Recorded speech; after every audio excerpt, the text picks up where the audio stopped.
difficult, man. It's just, you're taking as hard of conditions, as tough of conditions as you can imagine today we had, and then you're taking the fish that's the toughest fish to catch out of all the fish in the lake, and now you're trying to catch him under the toughest condition. It's tough. Like, that's really, really hard fish to catch.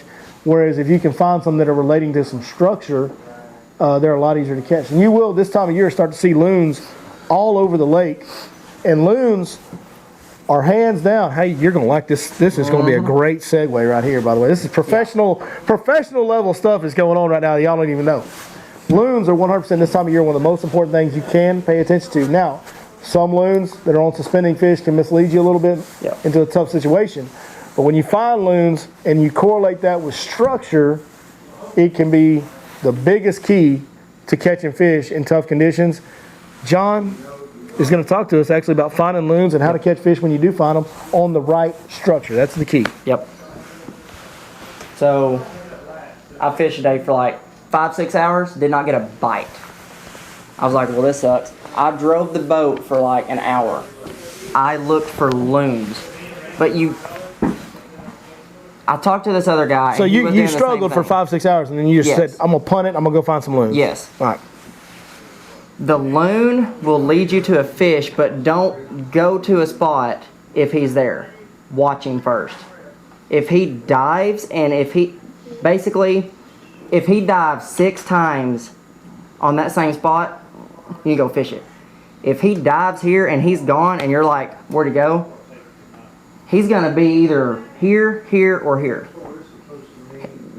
Either he's on some bait fish that are there, or he's just not even there no more. Today I fished 6 or 7 points. I caught a fish off of 5 of them. Today I got 6 bites. I caught 5 of them. And he won the tournament today, I'm just telling y'all. I had 5 for like 19 pounds. I promise you he won the tournament today. I found loons. Literally, drive around the lake, look for birds. It's not hard. But you're to looking, an extent. But hold on that, because you're looking for loons that are correlating to a certain kind of structure. Yes. That's the deal. Yes. And it's similar to what I was looking for, the structure I was looking for, but you were finding a little bit different version of that, but similar with the birds on it, which really keyed you in. Yeah, mainly I fished nearly every point that is right down here on this end of the lake. But there was, I caught 2 fish off of 1 point. I caught a 4 and one that went right at 5. There was 4 loons on it. When I seen that, I was like, oh, this is about to get dumb. I pulled up there first cast, and you're taking that bait and you're literally doing this with it. Like that fast. Well, what's the structure? Tell us about the structure before we get into the bait. What are these areas that you're seeing these loons on that you're targeting? Points, like long points. Like I'm probably 500 yards off the bank and the water's like 6-7 foot deep. So you're fishing shallow main lake points? Yes, shallow points. I fished one today. My boat was setting in 8 foot of water. I figured where I was throwing was a foot deep.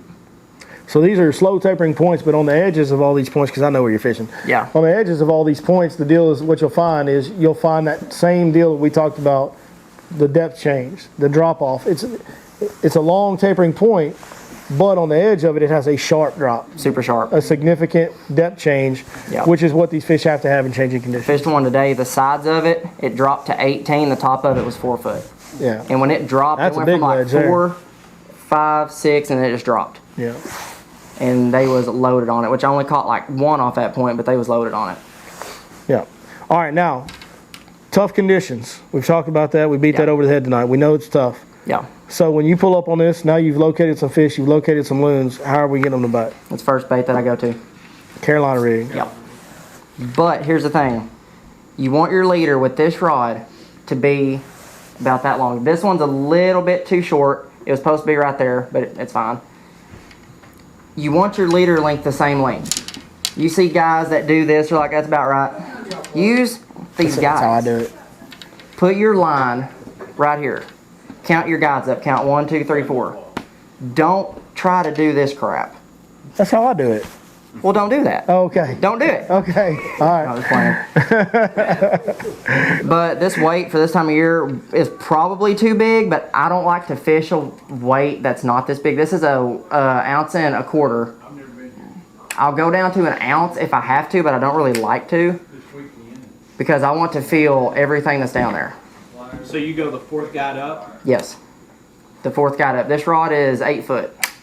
So that's the 8 foot heavy with the moderate tip for your Carolina rig. That's a great Carolina rig rod. I know that rod well. And that's the Lux series, 6-inch Lux series. Great rod there. I love it. And again, a slow moving bait. I see your gear ratio. A bait that you're not winding, not having to control speed on. You're just picking up slack and reeling in fish.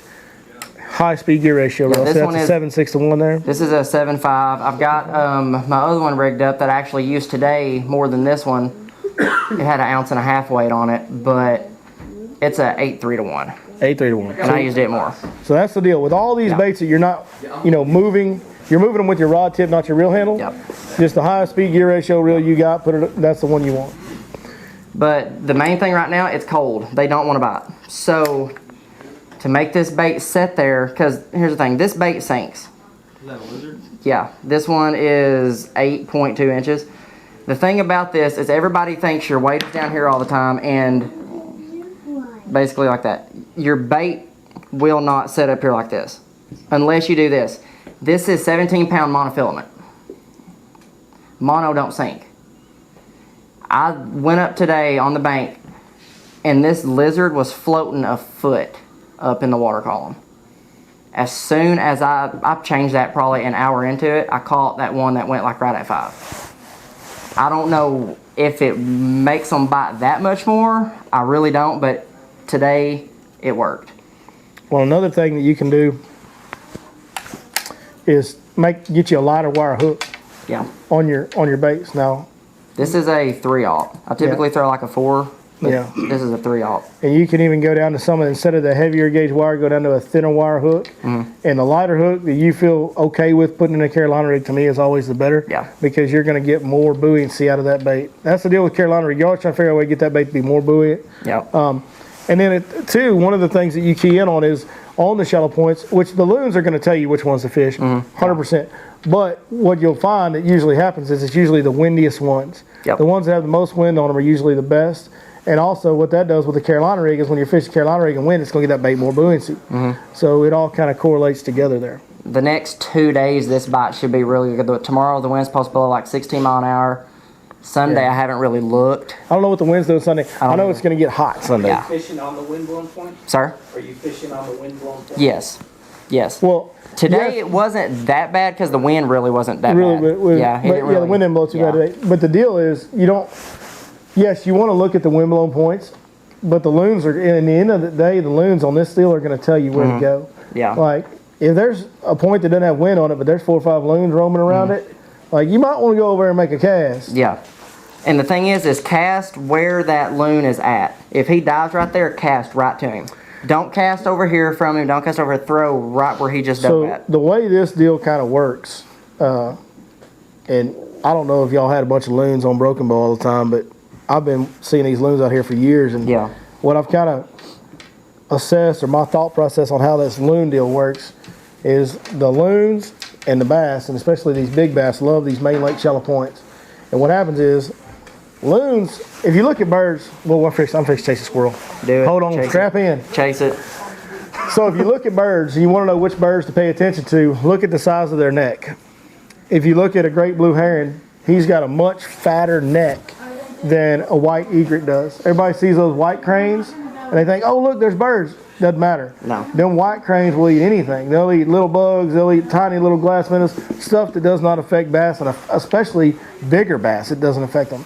A blue heron has a bigger neck. He'll eat a brim. He'll eat a gizzard shad. He'll eat the same thing that a big bass will eat. I actually if you look at seen one eat something today. I don't know if it was a crappie, a bass, it was about that long. Yeah, they can get a big. They can get a. And we got gizzard shad that long out here. And these big bass that we want to catch on Lake Fork, they love to eat them big giant gizzard shad. Yeah.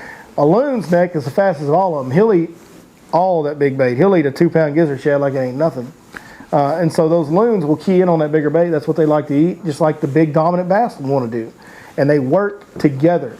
Those loons will be up on top of these shallow points, sometimes in a foot of water, 2 foot of water, and those loons will be roaming around, and those bass will be sitting on the edges, on these drops and on the outside edges, and those bass will push shad, and those loons will be sitting up there, and they'll push them back down, and then the bass will tear them up, and it'll push them up, and then the loons will tear them up, and they kind of squeeze those shad together. It's actually kind of a pretty harmonious relationship, symbiotic. This is professional level stuff, folks. I'm telling you, professional level. A symbiotic relationship in nature. And it's kind of a cool thing to watch go down. And yeah, when those loons start pushing, throw right there, because wherever they're pushing that bait, and those bass are coming up there and getting them at the same time. That's what you're keying in on, and that's how that relationship works, and it is awesome. And that Carolina rig is 100% the deal when the water's cold, and especially after a cold front when the water is cold trending. Yeah. Even later in the year, when we get into April, there's times when that shallow point deal is a Carolina rig deal. It's usually after we've had a cold front or conditions are a little slicked off, bluebird, whatever. But as we progress and get more warmth and the fish get more aggressive, this same deal that he's doing on the Carolina rig, you'll start throwing big swim baits there, big square bills there. And then we'll eventually start throwing big top waters there. If y'all remember last year, Ronnie especially got on. I got on a little bit, but Ronnie really got on it. Ronnie got on it really good. And whacked them on these Zara spooks that were 18 feet long or whatever they were. Yeah. You know, he only had 2 of them in his boat. That's all he could fit.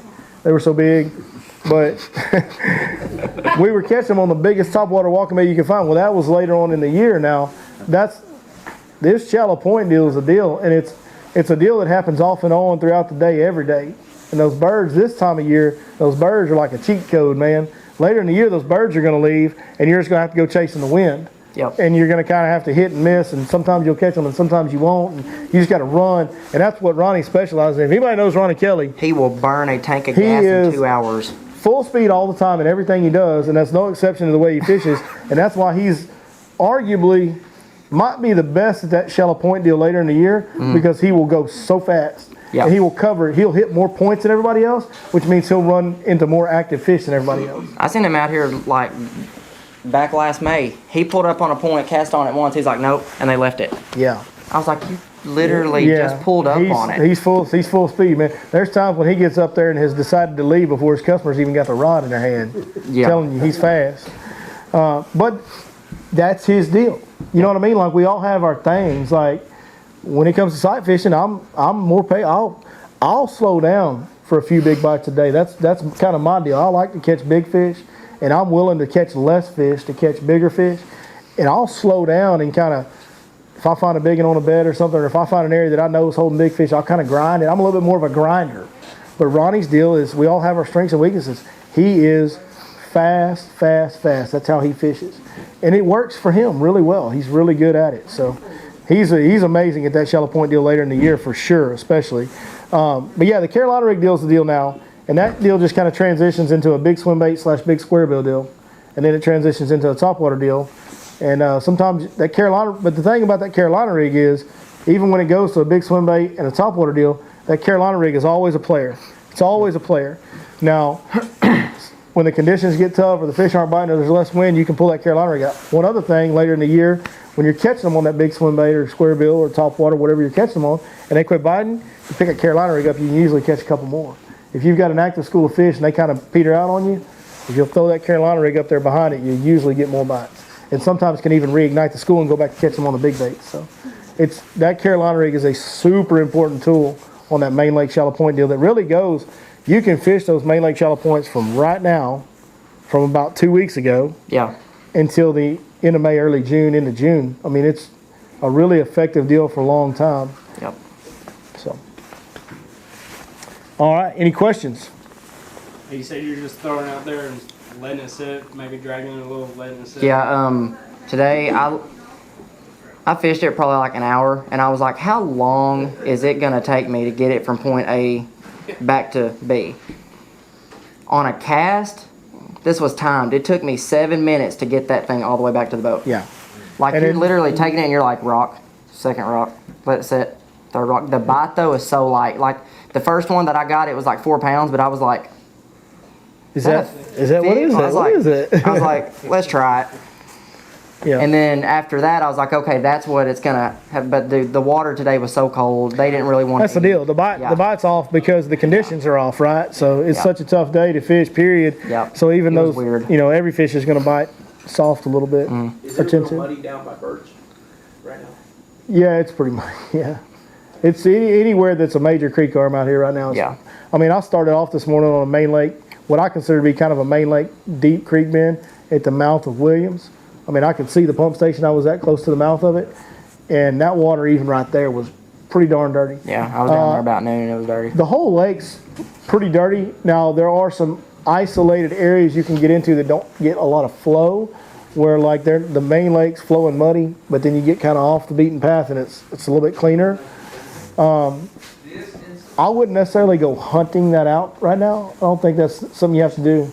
The whole lake's pretty dirty, and there's a lot of fish that are having to live in dirty water, and they're going to have to figure out a way to bite, and there are ways to figure out how to catch them. Not the loons. If you want to do the main lake point deal, yeah, I mean, that's the deal. I mean, if that's you know, you can close your ears for a little while. All right. Me and John talked about him moving down here for a pretty long time ago, and he wanted to, and I wanted him to, and the reason I wanted him to is because I have all the faith in the world, even though he's so young in his abilities. He's been down, we've been down there 2 weeks? Yeah. He's been down there for 2 weeks. Nobody told him about this deal. This isn't something where he's like, well, this is what I saw so-and-so do. There's nobody on the lake right now. No. He's gone out there in all this crazy weather that we've had and fished dang near every day that he wasn't just getting completely stormed off the lake, and figured out a deal that took a lot of people a long time to figure out, and figured it out even better than some of the veterans that figured it out already. Like, he's got it. He was talking to me today. I said, dude, I'm proud of you. Like, you got it, man. And it just speaks volumes to him that he understands everything from the location, the other nature that affects it, the bait-fish relationship, and even the way to fish that bait in these conditions, and to take a bait that, you know, the Carolina rig's not the most popular deal to throw on them little points like that. That's all. Everybody always thinks of square bills and swim baits and, you know, topwaters, and I guess since Brandon Cobb, now they think of a jerk bait on it. Yeah. They didn't used to till that tournament. But the Carolina rigs have been a deal that it's not really talked about a lot on them shallow points like that, because you're throwing a 1 ounce Carolina rig in this much water. Yeah. Like, that doesn't really compute. He figured it out in 2 weeks. He just got here. He's been moving, dealing with that. He's got a wife, everything. It's unbelievable, man. I'm really proud of the kid, and you guys need to book some trips with him. I'm gonna tell you, he's gonna be pretty special. He's gonna be good. He's gonna have a good year.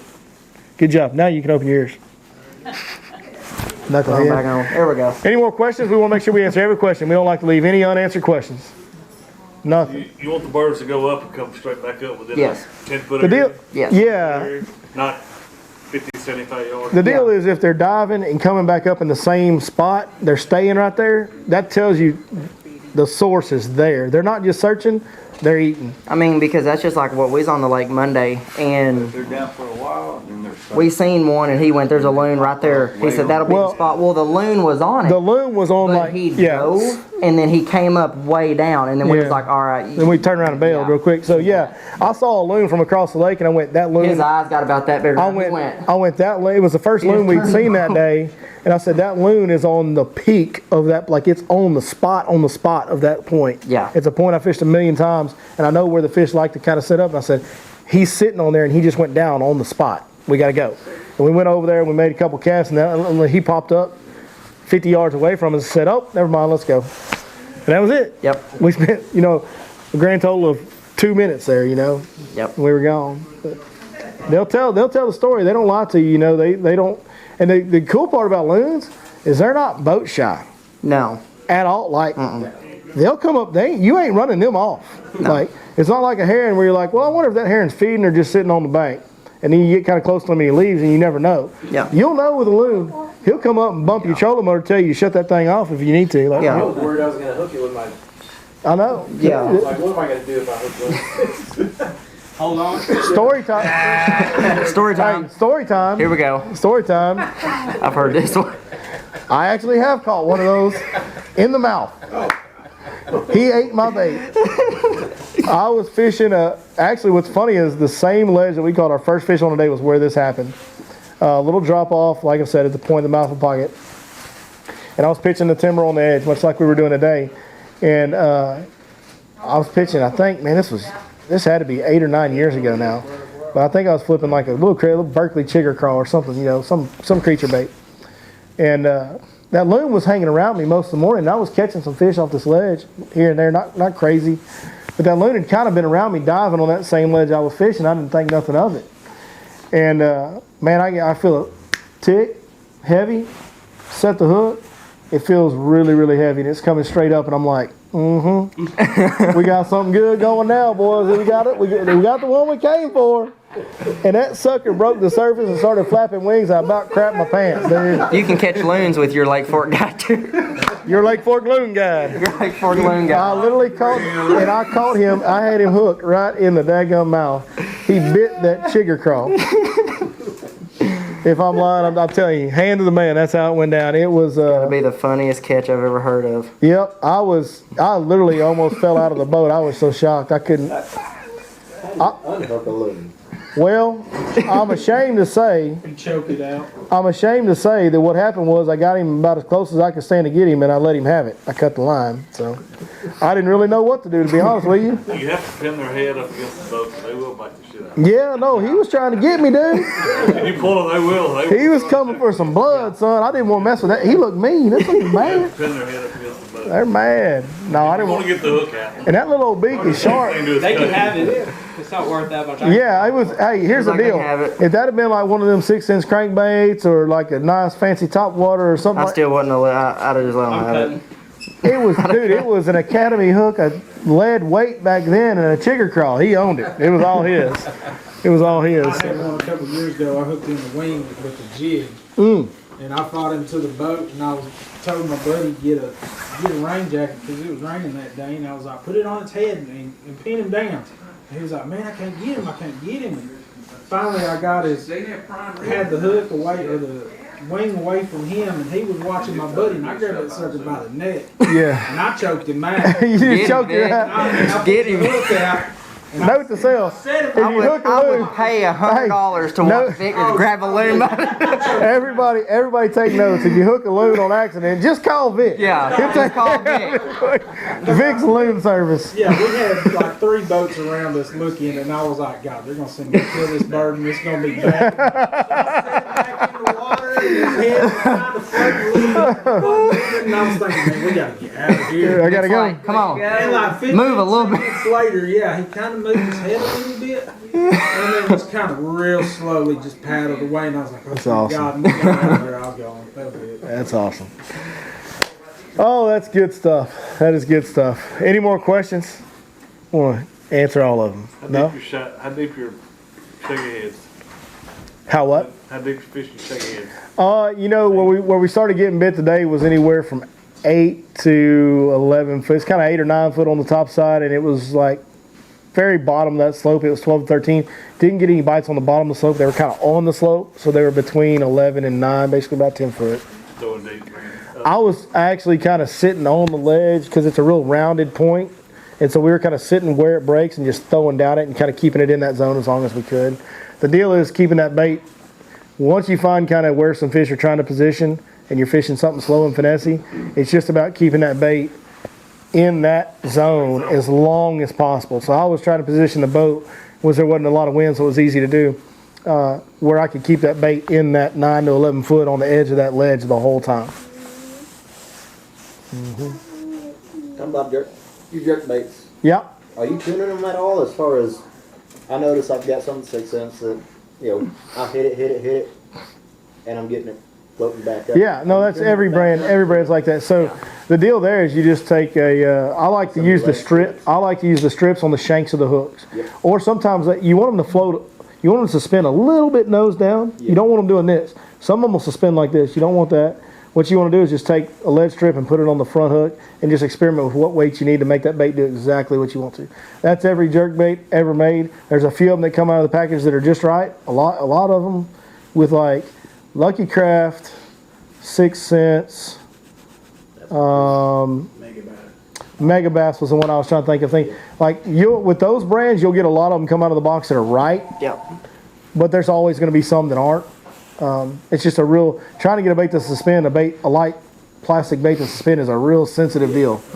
One little thing can make it do this or this or this. My curiosity is if you were going to float back up or if you were trimming them. No, you want them, especially this time of year on the backside of the cold trend. When it's warm trending and you're throwing a jerk bait's a good bait even on a warm trend. It's okay. It's okay if they float up. That's okay. But when you're needing to pause it, you need it to do this and stay there. That's a big part of getting your bites. So On that Carolina rig, you using fluorocarbon as your main line? Yeah. yeah, you're gonna want to not use braid out here on your main line on your Carolina rig No. because of the timber. I don't like doing that anyway. And Yeah. the line I use a Cigar Red Label because literally it's. I don't think you have to spend Well, $30 online. Now with certain situations, you do, but for that Carolina rig, you don't have to. well, when we fish every day, Yeah. so our lines stay stretched. The Yeah. deal with Cigar Red Label is it's tough as nails. It's Yeah. super strong, And it's cheap. and that's the most important factor I for found us. a good fluorocarbon that I really like. I'm Yeah. being honest with you. If I could pick one to throw all the time, I would throw Cigar and Vizex. Vizex, yeah, But the that's problem is I put lines on my reels probably every other day, and that stuff gets expensive. we burn through line, and we can get away with Red Label. And I'm gonna tell you why. Because for a guy that fishes a couple times a week or whatever, a weekend angler, that Red Label can be the memory. It's got a lot. It can get a lot of Yeah. memory, and it can go bad on you fast. That's why I don't. We stretch our line almost every day. Yeah. So the memory deal is not really a thing. It lasts a lot longer as far as the memory issues because our lines are always getting stretched every day. Yep. It's a whole different deal. If I was weekend fisherman, I would spend the money on Invisex because you're not going to burn through as much line. You're not going to change it as often, and you're not going to have the memory issues that you have with I'll Red be Label. honest with you. I almost only use big game, and I've had a lot of luck on it. You know, there's nothing wrong with that. There's nothing wrong with it except when you get in like certain situations.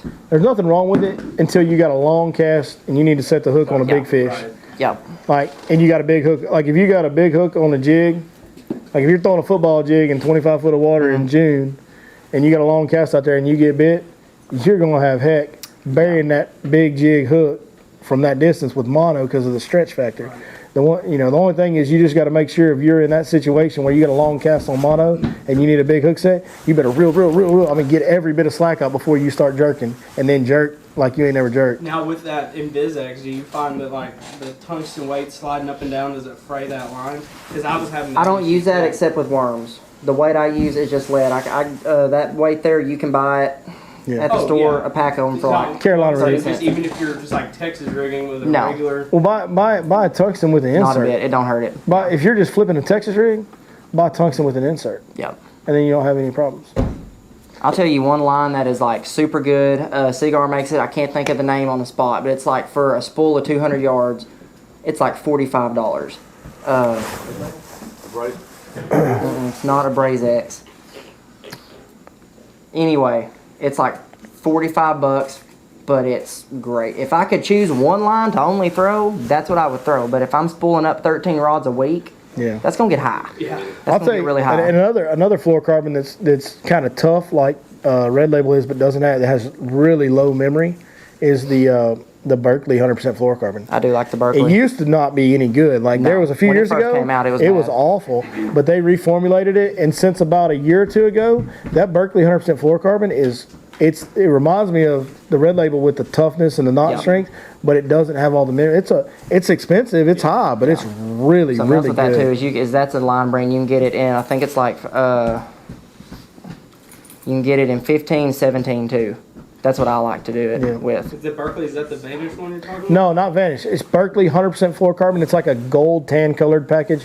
It just says Berkeley 100% fluorocarbon. For the 15 pound, it should be like $22.99. It's not that bad. Yeah, it's not any high. It's not like way higher than the rest, but it's up there in the upper end of the pricing. But Yeah. it's really really good. All right, we done. Hey man, thank you guys so very much. We want to thank Lake Fork Marina for being the host that they always are for us. Want to thank all of your wives and girlfriends for letting you come to a fishing seminar on Valentine's Day. Ashlyn, thank you for letting him come to a fishing seminar on Valentine's Day. And hey, we will be back here on February 28th in 2 weeks. Y'all all come back. You that are listening out there, if you're going to be in town, come see us. Appreciate y'all. Thank you very much.